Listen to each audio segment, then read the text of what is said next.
This call is now being recorded. Hello बच्चा, last class में हम क्या पढ़ रहे थे? नंबर सिस्टम था, वही कंटिन्यू कर रहे थे। लास्ट क्लास में हमने लॉस पढ़े थे। लॉस का हमारा ये क्वेश्चन बचा था, तो सबसे पहले हम वो क्वेश्चन कंप्लीट करेंगे। उसके बाद आज हम पॉलिनोमियल बहुपद स्टार्ट करेंगे। ओके, तो जल्दी से स्टार्ट कर लेते हैं कि आपका जो संख्या पद्धति में जो लास्ट हमारा टॉपिक बच रहा था बच्चा, अब बात नहीं करते। Good evening ma'am. Good evening बच्चे। तो हमारा क्या बच रहा था? घातांकों के नियम। ठीक है बच्चा, यहाँ पर ध्यान दो। घातांकों के नियम में हमने क्या पढ़ा था कि अगर आधार समान होता है और दो ऐसे घातांकों का गुणा होता है, तब क्या होता है बच्चा? ये जो घात होती है ये दोनों जुड़ जाते हैं। ठीक है, मीन्स ऐसे घातांक जिनमें आधार समान है और उनकी पावर जो है, उनकी घात जो है वो अलग अलग है और दोनों का गुणा होता है, तो आधार वही रहता है बट दोनों की पावर जो होती है वो क्या हो जाती है? जुड़ जाती है। ओके बच्चे, दूसरा लॉ हमने क्या पढ़ा था? दूसरा नियम क्या पढ़ा था कि अगर आधार समान है और दो ऐसे घातांकों का क्या हो रहा है? भाग हो रहा है। एक घातांक से हम दूसरे घातांक में भाग दे रहे हैं, तो हमारा जो आंसर आता है वो क्या आता है? ऊपर वाली घात में से नीचे वाली घात को घटा देते हैं। ओके, और आधार समान रहता बच्चा। एमोजीज नहीं भेजेंगे, यहाँ पर ध्यान देंगे। ओके, ये हमने पढ़ा था। और क्या पढ़ा था बच्चा? और हमने पढ़ा था कि अगर आपका आधार अलग अलग है, ठीक है, आधार अलग है पर घात समान है। अगर आधार आपका क्या होता है? अलग अलग होता है और आपकी जो पावर है, घात है, वो समान होती है, तो हम इसको इस तरह से भी लिख सकते हैं कि आधारों का गुणा कर दें और उसके ऊपर हम क्या करेंगे? उसके ऊपर हम समान वाली जो घात होगी वो लगा देंगे। ये सारे रूल हमने वहां पर पढ़े थे। और एक और पढ़ा था जिसमें क्या था कि अगर घात की भी घात हो। ओके बच्चे, अगर हमने एक घात की दूसरी घात लगा रखी है, घात के ऊपर घात लगा रखी है, तो हम क्या करते हैं? इन दोनों घातों का गुणा कर देते हैं। ये चार रूल हमने पढ़े थे बच्चा, जिसके हमने कुछ क्वेश्चन भी करे थे। आज हम इन्हीं रूल्स का यूज करके थोड़ा सा अलग क्वेश्चन करेंगे। क्या? कि अगर हमारे इन्हीं सारे जो पावर के क्वेश्चन है, मान लो ऐसा क्वेश्चन दिया है 10⁵ और यहाँ पर 10⁵ दिया है, तो हमें पता है क्या हो जाता है कि यहाँ पर आपका हो जाएगा कि 5 में से -2 कर देंगे। ठीक है, तो -3 कर देंगे तो 2 आ जाएगा। लेकिन अगर इसी क्वेश्चन को थोड़ा बड़ा कर दिया जाए और यहाँ पर हम 1-2 नंबर भी ऐड कर दे, मीन्स घात के साथ साथ, घातांकों के साथ साथ नंबर का भी जोड़ घटाना करना हो तो कैसे करेंगे? जैसे यहाँ पर एक क्वेश्चन देखते हैं। मान लो दिया गया है 150 गुणा a की पावर 2 और यहाँ पर दिया गया है b की पावर, सॉरी एक सेकेंड, a की पावर 2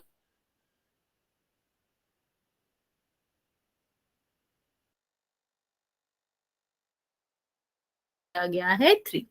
ठीक है, तो क्या करना होता है इस तरह के क्वेश्चन में बच्चा? हम करते क्या है, जो हमारा क्या रहते हैं, नंबर रहते हैं, इनको हम अलग कर लेते हैं। ठीक है, नंबर रहते हैं उनको अलग कर लेते हैं, गुणा का चिन्ह लगाएंगे क्योंकि गुणा में है, और ये जो आपका क्या रहेगा, जो घातांक रहेंगे उनको हम अलग कर लेंगे। ठीक है, क्या करना है इस तरह के क्वेश्चन में जिसमें हमें क्या हो, संख्या और जो आपके घातांक हो वो दोनों के दोनों साथ में हो, तो उसमें हम क्या करते हैं? संख्याओं को अलग कर लेते हैं, घातांकों को अलग कर लेते हैं। अब संख्या का तो सीधा सीधा हो जाएगा, 3 का भाग 150 में देना है, तो कितना आ जाएगा? 50। इतना समझ आया कि नॉर्मली ये जो बटे का साइन होता है वो भाग तो दिखाता है। ठीक है, तो 150 में जब हम क्या करेंगे, 3 का भाग देंगे, 50 आ जाएगा। यहाँ तक तो सिंपल है, इतना तो आप कर ही लोगे। अब मेन बात क्या आती है? मेन बात आती है इसको सॉल्व करने के लिए। तो बच्चा हमेशा ध्यान देना, जब भी एक से ज्यादा ऑपरेशन हो रहे हो, एक से ज्यादा नियम लग रहे हो, तो सबसे पहले कौन सा नियम लगाते हैं, इस बात का ध्यान रखना है। तो सबसे पहले हम नियम लगाते हैं बच्चा ये वाला। ठीक है, ये दोनों नियम सबसे पहले लगाए जाएंगे। ठीक है, पहला नियम क्या है कि अगर घात की घात हो तो हम उसका गुणा कर देते हैं। तो यहाँ पे देखो क्या है, 2 की घात 3 है, तो हम सबसे पहले क्या करेंगे, इसको हल कर लेंगे और ये आपका क्या आ जाएगा, 6 आ जाएगा कि नहीं। फिर अब हम क्या करेंगे, हर और हर को, मतलब जो आपका क्या है अंश है, इसको सॉल्व कर लेंगे, क्योंकि लास्ट में हमारा भाग बचना चाहिए, वो भी अंश बटे हर के रूप में। ठीक है, यहाँ पर जो भी है वो पहले आपका सॉल्व होगा। तो यहाँ पे देखो, ये आपका गुणा में है, ये भी, ये दोनों गुणा में है ना बच्चा, तो और आधार समान होता है और दो घातांक आपके गुणा में होते हैं, तो इनकी पावर क्या होती है, ऐड हो जाती है। ओके, अब ये देखो, ये वाला और ये वाला किस में, भाग में है, और भाग में क्या होता है बच्चा, ऊपर वाले में से नीचे वाली पावर घटा देते हैं, और जब यहाँ पर क्या आ जाएगा, a की पावर 0। और बच्चे एक नियम हम आपको और बताते हैं, किसी की भी घात, कोई भी नंबर हो, कोई भी चर हो, अचर हो, कोई फर्क नहीं पड़ता, अगर उसकी घात 0 है तो उसका मान 1 होता है। ठीक है, अगर किसी भी 50 है, वो 5 नहीं है, सॉरी, 0 है ये। ठीक है, तो आपका क्या है, आपका, नहीं सुनो, यहाँ पे किसी भी चीज की घात अगर आपकी 0 हो जाती है तो उसका मान क्या हो जाता है, 1 हो जाता है, और 1 का गुणा 50 में करोगे तो आंसर कितना आएगा आपका, 50। इतना समझ आया बच्चा, इस तरह के क्वेश्चन कैसे करने हैं। चलो मैं आपको एक क्वेश्चन दे रही हूँ, वो करेंगे, फिर हम आगे बढ़ेंगे। नहीं समझ आया हो पूछ लो, नहीं समझ आया, चलो एक और क्वेश्चन करते हैं फिर।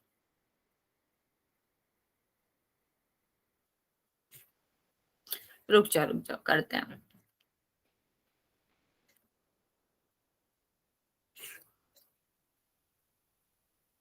चलो ट्राई करो ये क्वेश्चन करने का, समझ नहीं आया है तो मैं समझा रही हूँ, और समझ आ गया है तो वेरी गुड, लेकिन पहले आप खुद से ट्राई करो, जिसे समझ आ गया वो भी ट्राई करेगा, जिसे नहीं आया जितना आप कर सकते हो उतना करो। ठीक है, मैं आपको 1 मिनट दे रही हूँ, ये क्वेश्चन ट्राई करो, जितना समझ आया हो उतने से ही ट्राई करो, फिर मैं आपको ये समझा दूंगी तो दोबारा समझ आ जाएगा। ओके, चलो ट्राई करो जल्दी से।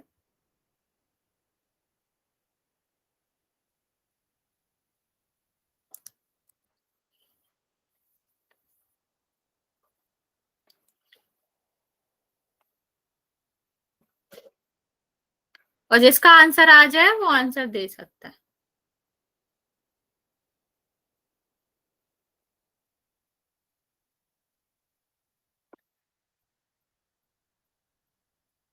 ओके, 10, 10 आंसर नहीं आएगा बच्चा। मैम ये 9 7 इसी क्वेश्चन में है। वो बच्चा 9 नहीं है, वो ए है, नीचे a की पावर 7 है, और वो उसी क्वेश्चन में बटे में है वो। नहीं, नंबर में नहीं आएगा बच्चे, उसमें वो भी तो आएगा, a की पावर भी तो आएगी, वो तो उसमें हो गया था a की पावर 0, इसीलिए हमने 1 कर दिया था, हट गया था, सब में थोड़ी ना a की पावर 0 हो जाएगा। नहीं, a की पावर मैम 10 जी, नहीं।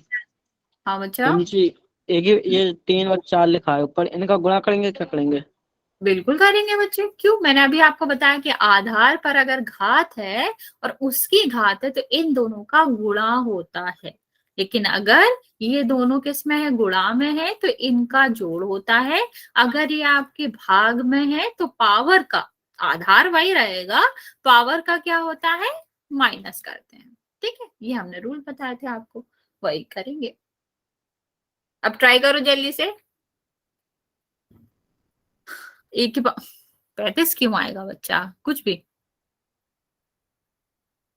ये इसके साथ गुणा में। चलो मैं एक बार और बता देती हूँ, जिसे नहीं आया वो समझ लेगा, एक क्वेश्चन फिर मैं और दूंगी, फिर हम ये टॉपिक खत्म करेंगे। देखो क्या बताया था मैंने, कि जो आपकी नंबर है इनको अलग कर लो, तो ये नंबर था, ये नंबर था। ओके, तो हमने इसको अलग कर लिया, बचा क्या यहाँ पर, a की पावर 2, और यहाँ पर क्या बचा, a की पावर 3 और 3 की पावर 4, और नीचे 7 बचा। अब हमें क्या करना है, हमें अंश बटे हर का रूप बनाना है ना बच्चा। क्या कहना चाह रहे हो, रुको मैंने बताती हूँ आपको, अंश बटे हर का रूप बनाना है, तो यहाँ पर अंश इस तरह से नहीं हो सकता ना, हमें सिंगल नंबर बनाना है, तो हम क्या करेंगे, इन दोनों का गुणा कर देंगे। देखो यहाँ 25 से 125 में भाग जाएगा, कितना बचेगा, 5। 25 पंचे 125, 5 बार कटेगा। यहाँ पर देखो a की पावर 2 थी, इनका गुणा हो जाएगा तो क्या बचेगा, a की पावर 12, नीचे क्या है a की पावर 7। ठीक है, अब ये दोनों गुणा में है ना बच्चा, अगर ये दोनों गुणा में है तो हमारा क्या होगा, इन दोनों का हो जाएगा सम। सम मतलब ऐड कर देंगे, कितना आएगा, 14 आएगा। नीचे क्या है, a की पावर 7। अब ये 14 है, ये 7 है, दोनों बटे में, तो क्या हो जाएगा, पावर जो है वो माइनस हो जाएंगी। माइनस हो जाएंगे ना बच्चा, तो ये क्या है, a मतलब 5 गुणा यहाँ पर आएगा 7।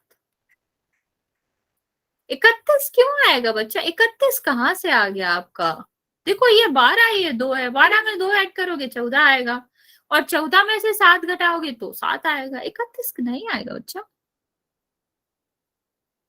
किसका गुणा करो, 5 का गुणा कैसे होएगा इसमें, एक बात बताओ, 5x लिखा होता है तो x का गुणा करते हैं क्या 5 में, नहीं करते, कभी भी नहीं करते। इसी तरह से ये है, ये आपका चर है, ये अचर है, चर और अचर का कैसे गुणा हो जाएगा, नहीं होता, इसी तरह लिखा जाता है बस। यही इसका परमानेंट आंसर है कि 5 गुणा a की घात 7। चाहो तो इसे ऐसे भी लिख सकते हो, लेकिन और कुछ भी लिखने का तरीका नहीं है इसे। ओके, हाँ, गुणा नहीं होता बच्चा, एक चर है एक अचर है, और चर और अचर का गुणा नहीं होता ना, आपने इतना तो पॉलिनोमियल पढ़ा है, इतना तो बहुपद आपको पता है ना कि चर और अचर का गुणा नहीं होता। जैसे 5 और x में इन दोनों का गुणा नहीं होगा, ये इसी तरह लिखा जाएगा, ऐसे ही ये भी इसी तरह लिखा जाएगा, इनका गुणा नहीं होगा। अब समझ आया बच्चा, चलो एक और क्वेश्चन कर लेते हैं, फिर हम आगे बढ़ेंगे।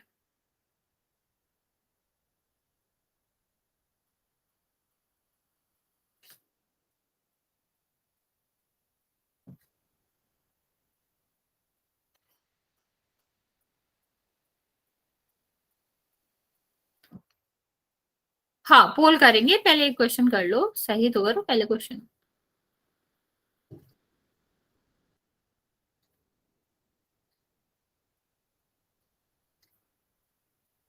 चलो इसका आंसर दोगे फिर। मैम ये 165। कितने, मैम ये दुआ लिख दी है, साफ साफ समझ में नहीं पड़ रहा। ठीक है, लो ये 165 है और ये आपका मल्टीप्लाई था। चलो, हाँ बच्चा 165 था वो, अब तो मैंने दोबारा भी लिख दिया। ये क्वेश्चन है, ये नहीं है। सारे बच्चे करेंगे बच्चे, बाकी बच्चे आंसर नहीं दे रहे हो। अंकित बोलो, हैंड रेज किया तुमने, कुछ पूछना है।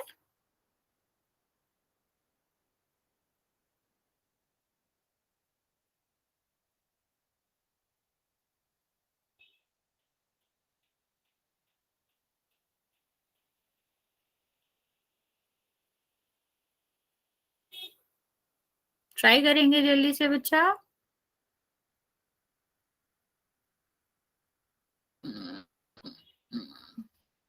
ओके, बाकी बच्चे भी ट्राई करेंगे बच्चा, अगर किसी को नहीं समझ आ रहा है तो वो ट्राई करेगा, हो सकता है पूरा टॉपिक हमने पढ़ लिया, लास्ट क्वेश्चन बचा है, तब भी आप पूछ सकते हो अगर आपको कहीं भी नहीं समझ आया तो।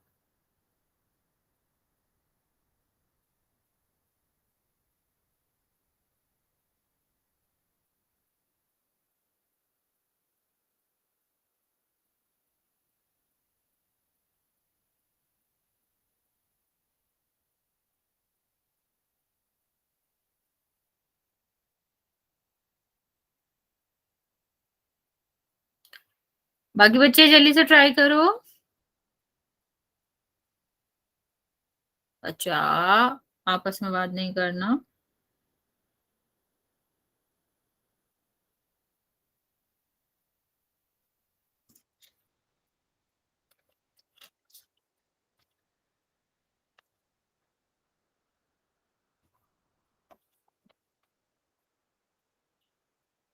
ओके,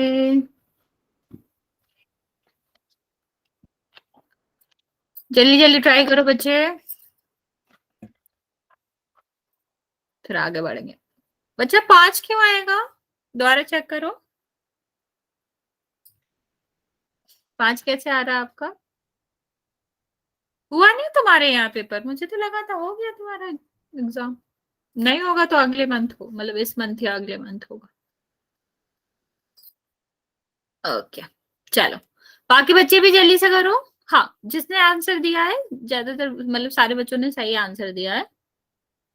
जिसने नहीं दिया जल्दी से ट्राई करो बच्चा। देखो, जिसको नहीं समझ आया मैं दोबारा समझा देती हूँ। यहाँ पर देखो, सबसे पहले मैंने क्या बताया, नंबर को अलग कर लेंगे, ठीक है। और बाकी, हाँ ठीक है तुम्हारा पे, बाकी जो भी आपके यहाँ पर घात है, घातों में घातों का नियम लगा के सॉल्व करेंगे। जो भी नियम लगे, 4 नियम होते हैं, चारों में से कोई भी लगे तो हम वो वाला नियम लगा के हल करेंगे। सबसे पहले हम इसको अगर सॉल्व करेंगे तो ये क्या आ जाएगा, 11 आ जाएगा। ओके, और यहाँ पर हम क्या करेंगे, यहाँ पर हमारा 13 है ये, ठीक है, मतलब ये दोनों ऐड हो जाएंगे, 13 आ जाएगा, और नीचे इन दोनों का गुणा हो जाएगा, ये 10 आ जाएगा, ठीक है। अब ये बड़ा है तो आपका क्या होता है, इसमें से बड़े में से छोटा घटा देंगे, 13 माइनस 10 कितना आ जाएगा, ये आपका 3 आ जाएगा। ओके, हाँ बच्चा ठीक है। मान लो आपका इस तरह से होता कि टी की पावर ऊपर आई थी 13 और नीचे टी की पावर 15 आती, तब हम क्या करते बच्चे, बड़े में छोटा घटाने के लिए, बड़ा कहा है, 15 बड़ा है ना बच्चा, तो हम यहाँ पर हम 1/टी की पावर 15 माइनस 13 करते, ठीक है। मीन्स ये नीचे लाते, ये ऊपर नहीं ले जाते, क्योंकि फिर आपका आंसर माइनस में आता। मैं रिपीट कर रही हूँ, अगर नीचे वाला जो नंबर है, नीचे वाली पावर बड़ी है तो हम इसको नीचे लाते, और यहाँ पर हम क्या मान लेते, एक मान लेते, क्योंकि एक तो हम कहीं भी मान सकते हैं ना बच्चा। ये नीचे आएगा तो माइनस होगा, तब इसका 1/टी का स्क्वायर होता है। तो ये भी आपको याद रखना है कि बड़ी पावर ऊपर है तो आपका जो पावर है वो ऊपर जाएगी, और बड़ी पावर नीचे है तो वो पावर जो है वो नीचे ही आएगी। ओके, चलो अब हम क्वेश्चन करेंगे। हाँ, आंसर प्लस में ही जनरली लिखा रहता है, अगर ऊपर जाओगे तो फिर माइनस में आ जाएगा, फिर आंसर मैच नहीं करेगा, क्योंकि आपकी क्लासेस में जनरली आपका आंसर प्लस में ही दे के रखते हैं वो, तो इसीलिए मैं आपको बता रही हूँ, वरना ऊपर जाएगा तो वो माइनस में हो जाएगा।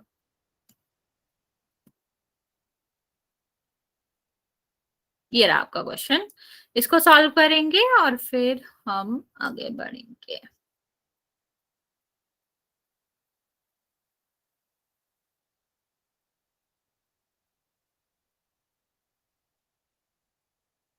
और हाँ, मैं हिंट दे रही हूँ, ये जो नंबर है ना, इनकी पावर है, इनको एक्सपेंड करके लिख लेना पहले, तो आंसर आ जाएगा। एक्सपेंड मतलब उसको पूरा खोल के लिख लेना, पावर को एकदम नंबर नंबर के फॉर्म में लिख लेना, तो काटने में आसानी रहेगी। ओके, किसी ने आंसर दिया है, ध्यान से करना बच्चा, जरूरी नहीं है कि उसी बेसिस पे जैसे हमने क्वेश्चन करे वैसा ही हो ये, लेकिन हाँ रूल वही लगेगा, कोई अलग से रूल नहीं है।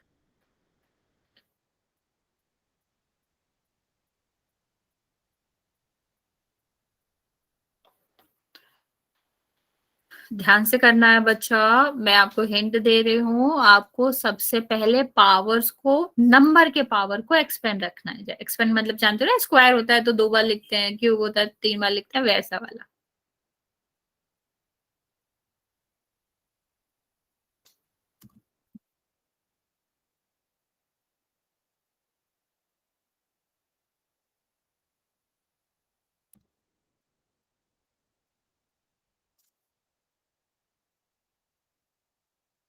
मैम जी, हाँ बच्चा, माइनस प्लस में आ सकता है इसका आंसर, माइनस में जैसे कि नहीं नहीं, इसमें माइनस नहीं आएगा। घाट होगी जैसे माइनस।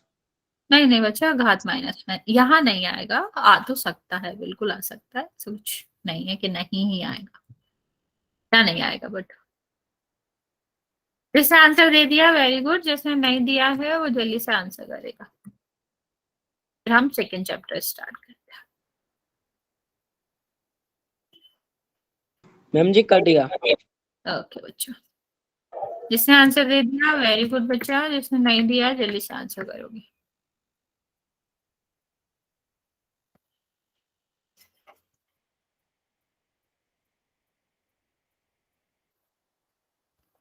मैं आपको 10 सेकेंड और दे रही हूँ, जिसका आंसर नहीं आया है जल्दी से आंसर कर दो।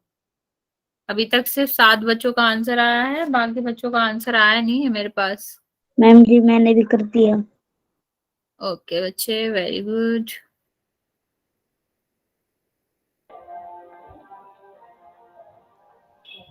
बच्चा जिसका भी माइक ऑन है ऑफ करो। बच्चा ऑफ करो माइक। अनुज। ओके, 11 बच्चों का आंसर आया अभी तक। 3-4 बच्चे और बचे हैं, जल्दी से आंसर कर दो इस क्वेश्चन का बच्चा।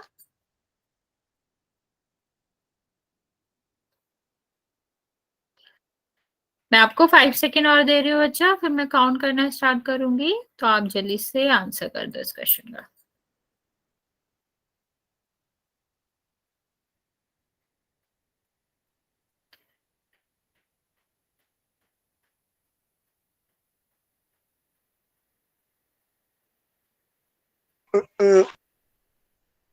चलो काउंट करना स्टार्ट करिए बच्चे, जो 1-2 बच्चे बचे हैं जिनका आंसर नहीं आया है, आप जल्दी से आंसर कर देंगे।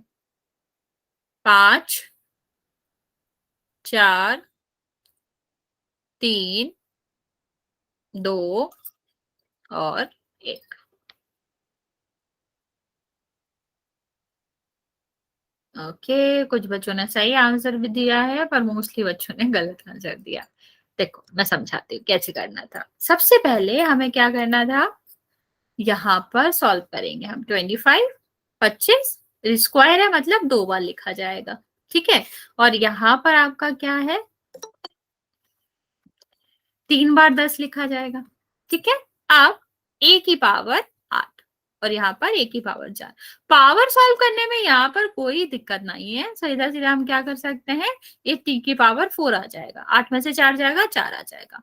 लेकिन यहाँ पर दिक्कत है कि हमें इसको सॉल्व करना है। देखो क्या करेंगे, 5 से काटेंगे कितना आएगा 2, फिर 5 से काटेंगे कितना आएगा 2, फिर 5 से काटेंगे तो कितना आएगा 2, और यहाँ पर कितना आएगा 5, ठीक है, क्योंकि 5 से काट रहे हो ना आप। अब ये 5 और 2 2 2 तो कटेगा नहीं, तो 5 ऊपर आ जाएगा और नीचे क्या आ जाएगा आपका 8, ठीक है। तो आंसर आपका क्या है, 5/8t4। समझ आया, ये आपका आंसर था। हाँ मैम जी एक मैम एक बार और और था। बता दो। क्या, एक बार और एक बता बार दे। और। हाँ देखो 25 था, यहाँ पर स्क्वायर था। स्क्वायर का क्या मतलब होता है कि आधार जो है उसको 2 बार लिखना है, मतलब 5 को 2 बार लिखना था।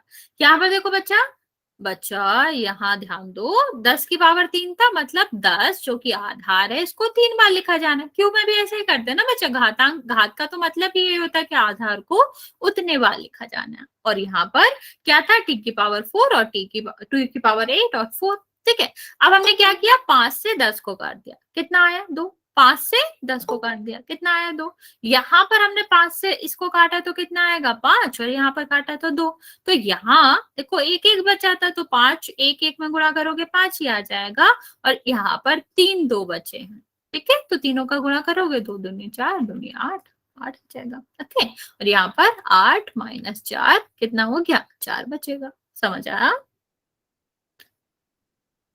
चलिए से बताओ। Yes ma'am. ठीक है चलो, अब आगे देखते हैं। हाँ पोल तो सबका काउंट होगा।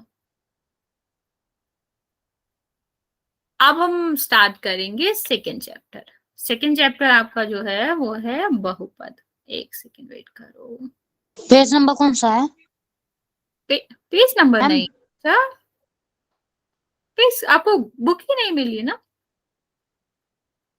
मैम मेरे नहीं, पास है मैम, से नहीं पढ़ रहे हैं हम, ये मेरे वाली पास बुक। है मैम।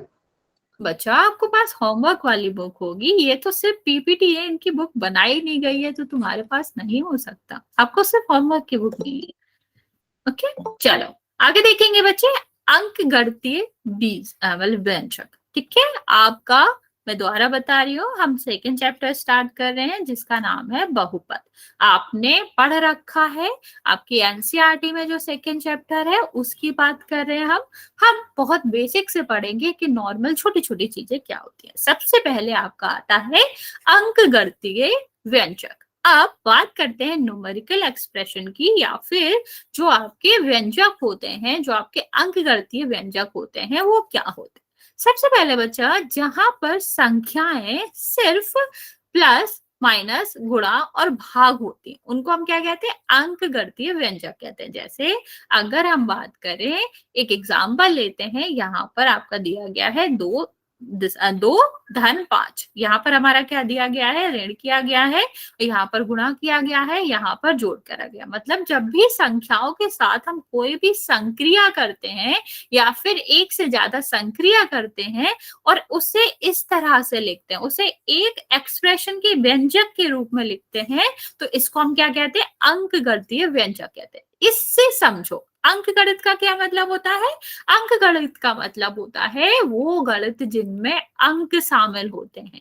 और व्यंजक का क्या मतलब होता है बच्चा, व्यंजक का मतलब होता है एक या एक से ज्यादा पदों को हम क्या करें, एक से ज्यादा संख्याओं को हम क्या कर रहे हैं, एक लाइन में लिख रहे हैं, ठीक है, किसी संक्रिया से जोड़ के लिख रहे हैं। तो यहाँ पर अंकगणितीय व्यंजक का क्या मतलब हुआ बच्चा, जब हम संख्याओं को किसी संक्रिया से जोड़ के लिखते हैं वो आपका अंकगणितीय व्यंजक कहलाता है। जैसे यहाँ पर हमने 2 संख्याओं को धन से जोड़ के रखा है, यहाँ पर हमने इन दोनों संख्याओं को ऋण से जोड़ के रखा है, इन दोनों को गुणा से और इन दोनों को जोड़ से। तो जब हम संख्याओं को आपस में उनके बीच कोई संबंध बना के रखते हैं संक्रियाओं की मदद से, इस तरह के व्यंजक को, इस तरह के पूरे क्वेश्चन कह लो या फिर इस तरह के रूप को हम क्या कहते हैं, अंकगणितीय व्यंजक कहते हैं। अगर इसको सॉल्व करना पड़ेगा तो आप क्या करोगे, नॉर्मली आपको पता ही है कि हम क्या करते हैं, ओडोमोस से सॉल्व कर लेते हैं। इसका मतलब आपको पता है ना बच्चों, सबसे पहले हम ब्रैकेट हल करते हैं,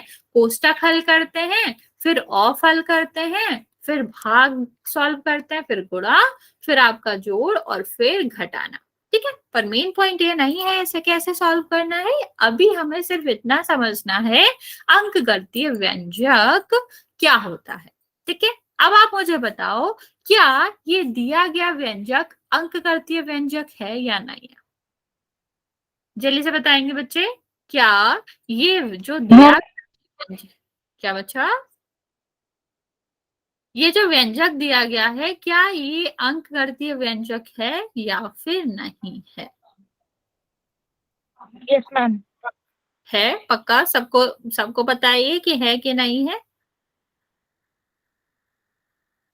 चलो अगर ये वाली बात पता है तो हम आगे देखेंगे। 1 सेकेंड, देखो क्या बताया मैंने कि जब व्यंजक में, जब दिए गए प्रश्न में सिर्फ और सिर्फ संख्याएं हो और आपका क्या हो बच्चा है, क्यों नहीं है राम, यहाँ पर ध्यान दो और इतने सारे मैसेज मत करो। देखो जब किसी भी व्यंजक में सिर्फ और सिर्फ संख्याएं हो और वो सारी संख्याएं संक्रियाओं से जुड़ी हो तो इस तरह के व्यंजक को हम क्या कहते हैं, अंकगणितीय व्यंजक कहते हैं। तो ऑफकोर्स ना ये देखो सारी संख्याएं दी गई हैं और बाकी संख्याओं के अलावा संक्रिया दी गई है, तो इसका मतलब है हाँ ये एक अंकगणितीय व्यंजक है। मान लो अगर ऐसे ही मैं इसे इस तरह से क्वेश्चन देती, आप बताओ ये अंकगणितीय व्यंजक है कि नहीं। No ma'am. बताएंगे बच्चे, ओके, बाकी बच्चे भी आंसर करो। सभी अंक नहीं है क्या बच्चा, मैम, क्योंकि मैम इसमें क्योंकि ना सभी अंक नहीं है। नहीं समझ पा रहा बच्चा, मैंने क्या कह रहे हो आप। मैम इसमें एक अंक नहीं है, इसलिए ये जो आपने सवाल का ये वो नहीं है। हाँ हाँ बच्चा, मैम ये संख्याएं होनी चाहिए, संख्याएं के बिना ये नहीं है। ठीक है, जैसे आप सब आंसर दे रहे हो बिल्कुल सही दे रहे हो कि नहीं, क्योंकि अंकगणितीय व्यंजक इसके नाम से ही पता चल रहा है सिर्फ और सिर्फ अंक ही होने चाहिए। क्या y अंक है, नहीं ना, ये तो आपका अचर है ना, अचर हम पढ़ेंगे क्या होता है, लेकिन ये तो अंक नहीं है, सीधा सीधा ये सब समझ सकते हैं। और अंक के अलावा अगर कुछ भी आ जाता है बच्चा तो उसे हम अंकगणितीय व्यंजक नहीं कहते। क्या कहते हैं, कौन सा व्यंजक कहते हैं वो हम आपको पढ़ाएंगे, लेकिन फिलहाल आपको याद रखना है कि इसको अंकगणितीय व्यंजक नहीं कहते।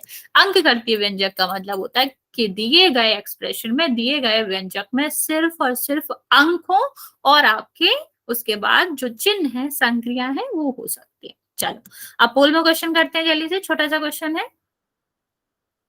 आपको यहाँ पर आंसर मैं आपको पोल ऑन करके दे रही हूँ, तो यहाँ पर आपको आंसर देना है कि जो व्यंजक आपको दिया गया है वो आपका अंकगणितीय व्यंजक है या फिर नहीं है। बस 1 सेकंड वेट करेंगे, मैं पोल ऑन कर रही हूँ, ध्यान से क्वेश्चन करेंगे, गलत नहीं करना है, छोटा सा क्वेश्चन है, ज्यादा बड़ा क्वेश्चन नहीं है। 1 सेकंड,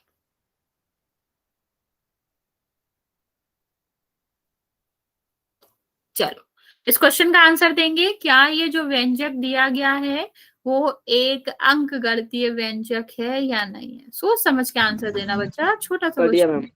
मैम। ओके,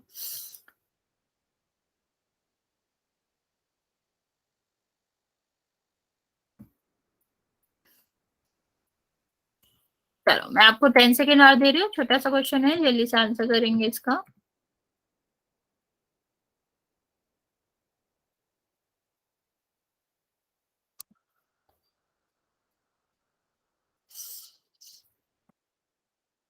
बाकी बच्चे भी जल्दी से आंसर कर दो जिन्होंने आंसर नहीं किया है।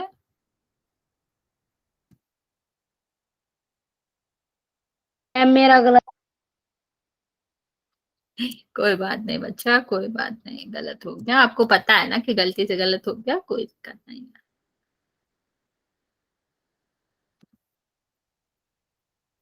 अभी तक 12 बच्चों ने आंसर दिया है, बाकी बच्चे आंसर नहीं दे रहे। बच्चा इस वाले क्वेश्चन को आप इतना ज्यादा गलत कर रहे हो, रियली? इसमें तो इतना कुछ भी नहीं है गलत करने लायक।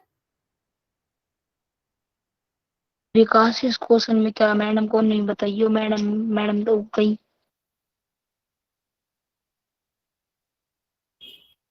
क्या रिकॉर्ड हो रही है यार? हाँ? ये क्या चल रहा है? राम विकास बातें कर रहे हैं। चलो बच्चे मैं आगे बात करते हूँ, जिस जिसने आंसर नहीं दिया जल्दी से आंसर दे दो। चलो काउंट करना स्टार्ट कर रही हूँ मैं। जिस जिसने आंसर नहीं करा है वो यहाँ पर आंसर कर दे। 5, 4, 3, 2 और 1। इस छोटे से क्वेश्चन को भी आप लोगों ने इतना ज्यादा गलत करा है, इतना गलत करने लायक कुछ था नहीं इसमें। देखो सीधा सीधा दिख रहा है कि आपका जो यहाँ पर जो व्यंजक में सिर्फ और सिर्फ अंक ही तो दिए गए हैं, 7.5 अंक नहीं है क्या? बी क्यों कर रहे हो आंसर मेरा भैया? ठीक है। ए ही आंसर है, हाँ बिल्कुल ए ही आंसर है, सीधा सीधा दिया गया था। क्या ये अंक गणितीय व्यंजक है? तो हाँ है बिल्कुल, क्योंकि इसमें सिर्फ और सिर्फ अंक ही तो है। 7.5 भी तो अंक ही होता है बच्चा। अब भले ये तो दशमलव उसका भी गलत। बच्चा यहाँ पर ध्यान दो, आपको बीच में नहीं बोलना है, मैं मना करती हूँ ना बच्चा। ठीक है, तो यहाँ पर देखो ये सब चाहे इस रूप में हो इस रूप में हो, है तो वो क्या है, नंबर ही है, अंक ही है, तो ऑफकोर्स इसका आंसर क्या होगा? यस। चलो अब हम आगे करते हैं। चलिए दूसरा क्वेश्चन आपका क्या है, यहाँ पर आपको बताना है कौन सा अंक गणितीय व्यंजक नहीं है। ध्यान से देखेंगे, नहीं है बताना है, ये नहीं बताना है कि कौन सा है। ठीक है, इस बात पर ध्यान देंगे कि नहीं है की बात करी जा रही है। आप आंसर देख लो, सबको अच्छे से चेक करेंगे फिर ही आगे बढ़ेंगे। मैं पोल आपका लॉन्च कर रही हूँ, आप जल्दी से आंसर दे देना इसका।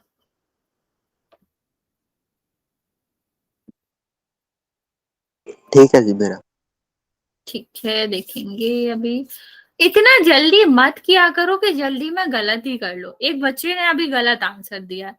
बच्चा अभी इस वाले क्वेश्चन में, इन छोटे छोटे क्वेश्चंस में आप लोग गलत क्यों कर रहे हो? छोटा सा क्वेश्चन है, ज्यादा सोचना भी नहीं है, पर आप लोग जल्दी के चक्कर में गलत कर लेते हो। जल्दी नहीं आंसर देना। मैम मेरा ठीक है। बच्चा मैं अभी ऐसे नहीं बता पाऊंगा। मैम जी इसका क्या बताना है? इसका बताना है कौन सा अंक गणितीय व्यंजक नहीं है। मैम पहले वाले का बी था ना? नहीं बच्चा, पहले वाले का आंसर ए था। हाँ उसमें दशमलव लगा था मैम। तो बच्चा दशमलव अंक नहीं होता क्या? अंक भी होता है। बताओ, अंक नहीं होता? अगर मैं 1.5 बोलूं तो 1.5 अंक नहीं है? तो मैम दशमलव अंक का पता ही नहीं था पहले। तो ये तो कैसी बात हुई, सबको ही पता होता है कि दशमलव के अंक होते हैं। बच्चा क्वेश्चन आप नहीं पढ़ रहे हो, कौन सा अंक गणितीय व्यंजक नहीं है। चल गया है पता मैम। ठीक है आंसर है। राम, कर दी। मैं लास्ट बार बोल रही हूँ, ओके। कि अगर तुमने बीच में डिस्टर्ब करा तो मैं रिमूव कर दूंगी अब।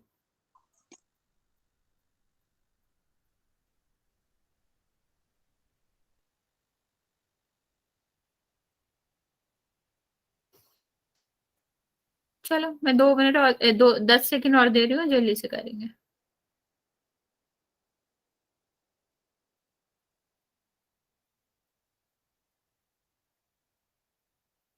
ओके, 5 4 3 2 1।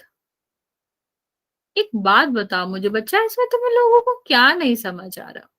इतना ज्यादा गलत आंसर, इतने छोटे से क्वेश्चन का इतना ज्यादा गलत आंसर कि सिर्फ 6 बच्चों ने सही दिया। अभी मैंने आपको बताया था कि अंक गणितीय व्यंजक में सिर्फ अंक ही अंक होते हैं, किसी रूप में हो किसी में ना हो इससे मतलब नहीं है, सिर्फ और सिर्फ अंक होने चाहिए। और अगर किसी भी व्यंजक में अंक नहीं आ रहा है, उसकी जगह पर कोई भी लेटर आ रहा है, तो वो आपके अंक गणितीय व्यंजक नहीं होंगे। यहाँ पर देखो, क्या इसमें अंक के अलावा कुछ और दिखाई दे रहा है तुम्हें? नहीं। तो ये कैसे अंक गणितीय व्यंजक नहीं होगा? यहाँ तो है ना बच्चा, ये यहाँ पे देखो, यहाँ भी आपके सारे के सारे अंक ही तो हैं, तो ये भी अंक गणितीय व्यंजक है। यहाँ पर भी सारे के सारे अंक है, तो ये भी अंक गणितीय व्यंजक हुआ। यहाँ पर ये जो हुआ ये अंक नहीं है, और जब ये अंक नहीं है तो ये अंक गणितीय व्यंजक हो भी नहीं सकता। ठीक है, तो इसका आंसर डी था। आप पहले मुझे ये बताओ इसमें क्या नहीं समझ आया? कैसे 14 बच्चों में से 8 बच्चों ने गलत ही आंसर दिया है इसका? जल्दी से बताओ क्या नहीं समझ आया यहाँ तक? रूट भी होता, धन्यवाद। कोई फर्क नहीं पड़ता। अगर चाहे रूट हो, अगर मैं इसमें 49 का रूट लूं, कितना आएगा? 7। क्या ये अंक नहीं आया? क्या ये अंक नहीं था? सिर्फ और सिर्फ हमें ये देखना है कि अंक है या नहीं है। अंक के अलावा कुछ और आ रहा है तो वो अंक गणितीय व्यंजक नहीं होता है। हाँ, बस ABCD ऐसा कुछ नहीं होना चाहिए, सिर्फ और सिर्फ अंक आ रहा है, किसी भी संक्रिया में आ रहा हो, रूट में आ रहा हो, स्क्वायर में आ रहा हो, क्यूब में आ रहा हो, उससे मतलब ही नहीं है। क्योंकि हम रूट करेंगे तब भी संख्या आएगी, अगर हम क्या करेंगे उसका स्क्वायर करेंगे तब भी संख्या आएगी, क्यू करेंगे तब भी संख्या ही आएगी। और जब हमारा आंसर और सारा का सारा व्यंजक में सिर्फ और सिर्फ संख्या ही आ रही है, तो वो आपका अंक गणितीय व्यंजक ही होगा ना बच्चा। समझ आया? तो यहाँ पर, हाँ, तो यहाँ पर जो व्यंजक होना चाहिए, व्यंजक में सिर्फ और सिर्फ अंक होना चाहिए, तो वो आपका अंक गणितीय व्यंजक कहलाएगा। और अगर उसमें कुछ भी अचर हुआ, अंक के अलावा कुछ भी हुआ, XYZ ABC कुछ भी, ठीक है, तो वो आपका अंक गणितीय व्यंजक नहीं होगा। ओके, चलो आगे बात करते हैं बच्चा अचर की। अब एक बात हमने देखा कि अंक अंक ही आ रहा था, ठीक, तो ये आपका जो अंक होते हैं ये आपके क्या कहलाते हैं? अचर कहलाते हैं। ठीक, मैं रिपीट कर रही हूँ, अचर और चर क्या होते हैं? जब भी हम आपका बहुपद पढ़ते हैं उसमें ऐसे पदों की बात करते हैं जिनमें आपके क्या आ रहे होंगे? XYZ भी आ रहे होंगे और नंबर भी आ रहे होंगे। तो इन पदों को 2 प्रकार से बांटा गया है। इन चीजों को हम क्या करते हैं? 2 प्रकार से बांटा जाता है। एक आपका क्या कहलाता है? चर। एक आपका क्या कहलाता है? अचर। अचर का मतलब होता है बच्चा कांस्टेंट। अचर नाम से ही क्या कह रहा है? जो कि बदले ना। अचर का मतलब होता है ऐसा व्यंजक या ऐसी चीज जिसकी वैल्यू क्या हो? स्थिर हो, उसकी वैल्यू बदले ना। आ का मतलब होता है नहीं, और चर का मतलब होता है बदलना। ठीक है, तो अगर किसी की वैल्यू, किसी का मान स्थिर रहे, बदले नहीं, तो उसको हम क्या कहते हैं? अचर। अब मान लो कहीं 5 लिखा है, तो क्या 5 की वैल्यू सबके लिए अलग अलग हो सकती है? क्या तुम्हारे लिए 5 6 बन सकता है? क्या मेरे लिए 5 4 बन सकता है? नहीं ना, ये भी नहीं हो सकता। मतलब 5 तो 5 ही रहेगा सेम। अगर हम 125 लिखे तो 125 सबके लिए 125 ही है ना, इसकी वैल्यू तो बदल नहीं रही है। तो वो चीज, वो जिसका मान ना बदले, उसको हम क्या कहते हैं? अचर कहते हैं। जैसे सारी की सारी संख्याएं, ठीक है। तो जो आपकी चाहे ऋण की संख्या हो, चाहे धन की संख्या हो, चाहे रूट की संख्या हो, चाहे स्क्वायर हो किसी संख्या का, सॉरी किसी भी संख्या का स्क्वायर हो, क्यूब हो, कुछ भी हो, कोई भी पावर लगी हो, अगर वहां पर संख्या है तो वो आपका क्या कहलाएगा? अचर कहलाएगा। क्योंकि वैल्यू कुछ भी आए, मान कुछ भी आए, लेकिन वो मान तो फिक्स रहेगा ना बच्चा, उसका मान तो बदलेगा नहीं। तो ये आपका क्या कहलाएगा? ठीक है, ये आपका क्या कहलाएगा? अचर कहलाएगा। इतना समझ आया? मान लो मैं लिखूं 25.6, तो ये आपका क्या होगा? अचर। क्योंकि ये तुम्हारे लिए भी 25.6 है, मेरे लिए भी 25.6 ही है। अगर मैं यहाँ पे लिखूं 49, तो अगर परसेंटेज नहीं आता बच्चा, परसेंटेज आता ही नहीं है, लेकिन परसेंटेज भी आए, जैसे मैं लिखूं 9% ऑफ 100, ठीक, तो इसका आंसर 9 आएगा। पता है 9 ही आएगा, फिक्स ही आएगा। जहां भी वैल्यू फिक्स आती है वहां आपका अचर होगा। अगर पद इस तरह से भी लिखा हो तो भी उसकी वैल्यू फिक्स ही है। ऐसा नहीं है कि तुम निकालोगे तो 9 आएगा और मैं निकालूंगी तो 18 आएगा, नहीं, बदलेगी नहीं है। ऐसा नहीं है कि एक क्वेश्चन में 9% 100, एक में 9 होता हो कि अगले क्वेश्चन में 12 हो जाए, नहीं ना। हर एक क्वेश्चन में समान रहेगा, हर एक जगह पर समान रहेगा। कुछ भी हो बच्चा, इस तरह से भी हो तब भी ये अच्छा रहेगा। जहां संख्याएं हैं, संख्याओं का मान कभी भी नहीं बदलता, चाहे वो वर्ग में हो, वर्गमूल में हो, घन में हो, घनमूल में हो, परसेंटेज में हो, माइनस में हो, प्लस में हो, वो हमेशा सेम ही रहेगा। उसकी वैल्यू क्वेश्चन टू क्वेश्चन नहीं बचा, म्यूट करो जिसका भी माइक ऑन हो, ठीक है। क्वेश्चन टू क्वेश्चन उसकी वैल्यू नहीं बदलती है, इसलिए वो आपके क्या कहलाते हैं? अक्षर कहलाते हैं। मतलब चलते चलते अपना रूप नहीं बदल लेते। ओके, इतना समझ आया? और गणित में जो भी संख्याएं होती है वो सारी ही अचर होती हैं। हाँ, एक चीज और देखना, पाई, पाई मतलब समझते हो बच्चा? 22/7 कहते हैं जैसे हम 3/1/4 कहते हैं, ये भी अचर होता है। क्योंकि ऐसा नहीं है कि पाई बटे वाई, पाई मतलब वाई प्लस पाई लिखा है तो पाई का मान अलग हो जाएगा, और एक्स प्लस पाई लिखा है तो एक्स का मान अलग हो जाएगा। या फिर 5 में हम पाई जोड़ रहे हैं तो कुछ और जोड़ेंगे, 9 में पाई जोड़ रहे हैं तो कुछ और जोड़ेंगे, नहीं ना। किसी भी क्वेश्चन में लिख लो, कहीं भी लिख लो, मैथ की बुक में या फिर फिजिक्स की बुक में, पाई की वैल्यू तो सेम ही रहनी है ना, 3.14 ही रहना है। तो पाई भी आपका क्या होता है? एक अचर ही होता है। ओके बच्चे, जिसकी वैल्यू एक जगह से दूसरी जगह जाने पर, एक क्वेश्चन से दूसरी क्वेश्चन में जाने पर ना बदले, वो आपका क्या कहलाता है? वो आपका अचर कहलाता है। ओके, चलो एक क्वेश्चन करते हैं।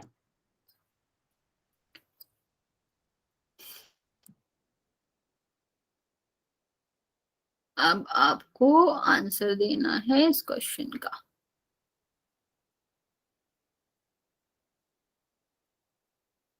वन सेकेंड, सही आंसर देना, सोच समझ के आंसर देना। और आपको ये याद रखना है, क्या इसकी वैल्यू क्वेश्चन टू क्वेश्चन बदलती है? अगर हाँ, तो वो आपका अक्षर नहीं होगा, और नहीं बदलती है तो वो अक्षर होगा। अब ध्यान से क्वेश्चन करेंगे, इस क्वेश्चन का आंसर देंगे।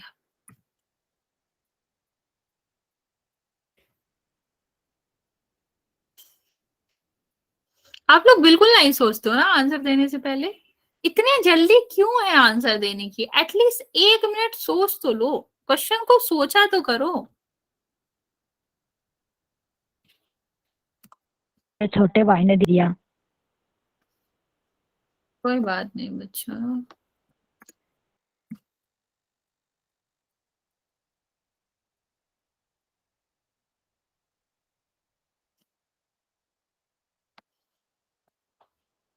चलो बाकी बच्चे भी जल्दी से आंसर करो। अगली क्लास में हम ये आपको फिर से रिपीट कर देंगे।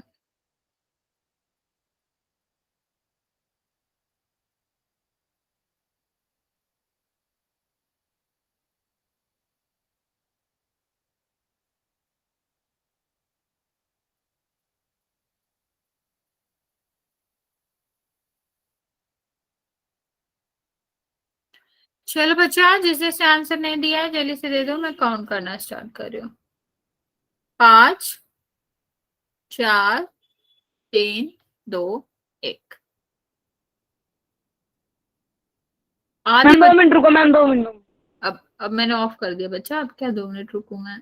आधे बच्चों ने इसका आंसर गलत दिया। एक बात बताओ, अभी मैंने बताया कि जो नंबर होते हैं, जो संख्याएं होती हैं, वो आपकी अचर होती, उनकी वैल्यू नहीं बदलती। क्या y एक ऐसी चीज है जिसकी वैल्यू नहीं बदलेगी? y की वैल्यू तो 5 भी हो सकती है, 4 भी हो सकती है, 3 भी हो सकती है, 2 भी हो सकती है। क्वेश्चन के अकॉर्डिंग कुछ भी हो सकता है ना बच्चा। तो ये कैसे हाँ बोल रहे हो आप? ये कांस्टेंट नहीं है, ये अचर नहीं है। क्या y की वैल्यू क्वेश्चन टू क्वेश्चन नहीं बदल सकती? बदल सकती है। हम y की जगह पर 2 भी रख सकते हैं, हम y की जगह पर 4 भी रख सकते हैं, 6 भी रख सकते हैं। बहुत सारे क्वेश्चन में ऐसा होता है कि y की जगह पर 2 है, कहीं 4 है, कहीं 6 है। तो आपको ये आपका आंसर इसका क्या हो जाना चाहिए? नहीं, y एक अचर नहीं है। ओके।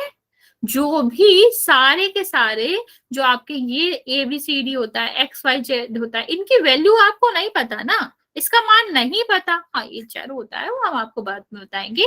इसका मान नहीं पता ना, इनका मान कुछ भी हो सकता है, कहीं भी कुछ भी लिख सकते हो आप इनकी जगह पे। तो ऑफकोर्स ये आपके अचर नहीं है। अचर की वैल्यू फिक्स होती है और वो कभी भी कहीं भी किसी भी क्वेश्चन के लिए नहीं बदलते। ओके, चलो एक और क्वेश्चन करते हैं बच्चा।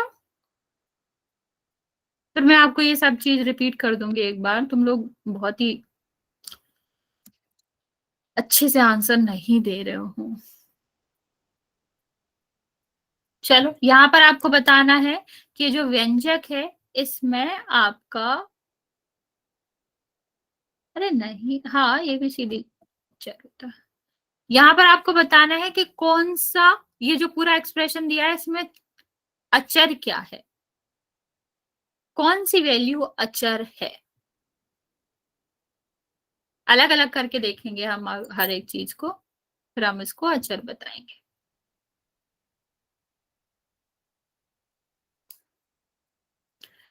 मैम इतनी कर जल्दी, दिया। इतनी जल्दी क्या होती है बच्चा? जिसने फर्स्ट आंसर दिया उसने गलत आंसर दिया, मुझे नहीं पता किसने दिया। इतना जल्दी क्यों करना है कि आपको पहले आंसर देना है सबसे पहले, लेकिन सोचना ही नहीं है, सीधा गलत पे टिक कर देना है। थोड़ा तो सोचो। ये नहीं पूछा है कि ये पूरा व्यंजक क्या है, हमने ये पूछा है इस व्यंजक में अचर क्या है। ऐसी कौन सी चीज है जिसकी वैल्यू बदलेगी नहीं?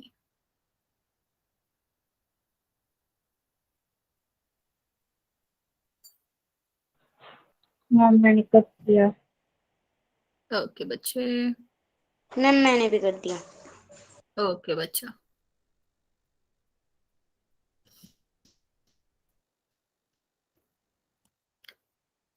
चलो मैं आपको 2 मिनट और देती हूँ, जल्दी से आंसर करेंगे। मैम कितने बच्चों का ठीक है? 4 बच्चों का ठीक है बच्चा। मैं बता सकती हूँ किस किस का ठीक है। बच्चा नाम नहीं आते मेरे पास, कल बताएंगे हम ये आपको।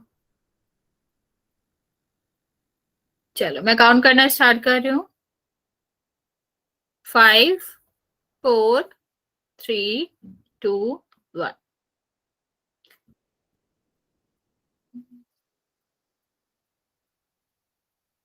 1 सेकेंड। 5 बच्चों ने इसका आंसर सही दिया है कि इस पूरे एक्सप्रेशन में अचर क्या है। अचर नंबर होता है ना बच्चा, तो आंसर वही होएगा। नहीं समझ आया? अभी मैंने आपको बताया था कि अचर का मतलब क्या होता है, संख्या। तो आपकी संख्या यहाँ पर क्या है? 3 ही तो संख्या है, तो B ही आपका करेक्ट होगा, 3 ही आपका आंसर होगा। M तो वैसे भी आपका नहीं है, और M प्लस पूरा कैसे हो सकता है बच्चा? ये तो पूरा व्यंजक है, और जिसमें M तो कभी भी आपका क्या अचर हो ही नहीं सकता। तो ये पूरा कैसे ही हो जाएगा बच्चा? चलो एक और पोल करते हैं। मैम मेरा ठीक था। ओके बच्चे, वेरी गुड। चलिए, यहाँ पर आपको बताना है इस पूरे व्यंजक में क्या क्या चर है।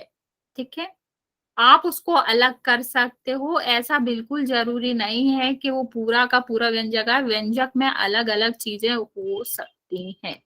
ओके, तो मैं आपको पहले हम कर ही नहीं रहे हैं अभी ऑन, आप लोग पोल ऑन हो जाता है तो जल्दी जल्दी में गलत आंसर करते हो। पहले सोच लो, समझ लो, जो आपको करेक्ट आंसर लगता है हम आपको 1 सेकंड बाद पोल देंगे, फिर ही आप आंसर करोगे।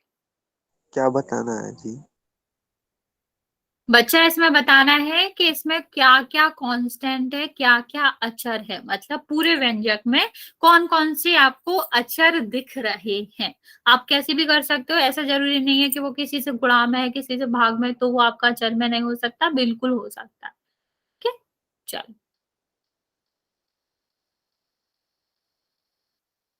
पोल पोल मैंने ऑन कर लॉन्च दो। कर दिया है। पोल ऑन कर दिया बच्चा। सोच समझ के आंसर देंगे कि 2y+3 3z में क्या क्या आपका अचर है। मैम कर आंसर दिया। तो बच्चे जिसने आंसर दिया है वेरी, मतलब सबने सही आंसर दिया है। आंसर तो आपने बता दिया था। नहीं, आंसर नहीं बताया मैंने, मैंने हिंट दी थी बस, जो कि मैं पहले भी दे चुकी हूँ, तब भी तुम लोगों ने गलत किया था। मेरे सारे चलो ठीक है। Very good, okay very good then. चलो 7 बच्चों ने सही आंसर दिया है इस क्वेश्चन में अभी तक, वेरी गुड बच्चे, एटलीस्ट आपको अभी तक पता चल गया कि कैसे करना होता है।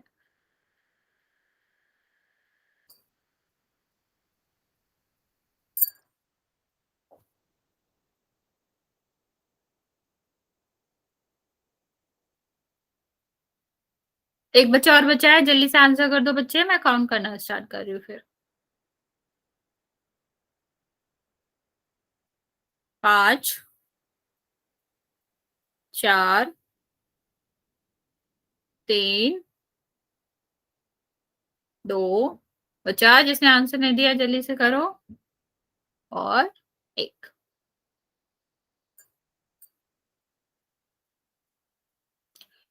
ओके, इसमें 2 बच्चों के अलावा सबने सही आंसर दिया है फाइनली। चलो फिर इसका आंसर बता देते हैं। अभी मैंने आपको बताया इनमें क्या क्या अचर है, तो अचर तो वही चीजें होती है ना जिनका मान ना बदले, तो 2 का नहीं बदलेगा, 3 का नहीं बदलेगा, बाकी एक्स वाई की जगह तो कुछ भी आ सकता है ना बच्चा।